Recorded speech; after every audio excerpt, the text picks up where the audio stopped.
Құрметті ата-аналар, сіздерге үйде жасалатын қарапайым заттармен ойын көрсеткім келіп отыр. Ол үшін біздерге скотч керек, және қайшы, және де бос бөтелкелердің қақпақтары, және фетрадан қиылған осындай гүлдер. Бұның орнына түрлі түсті қағаз алуға болады. Мен қолыма скотчты жапсырып дайындап қойдым.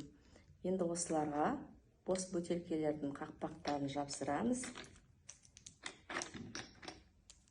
Бұл ойын балаларды жылдамдыққа және де түстерін тануға үйретеді.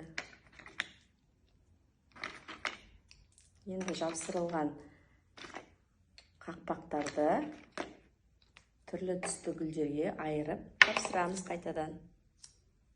Бала ойланып, осылай қойып шығу керек.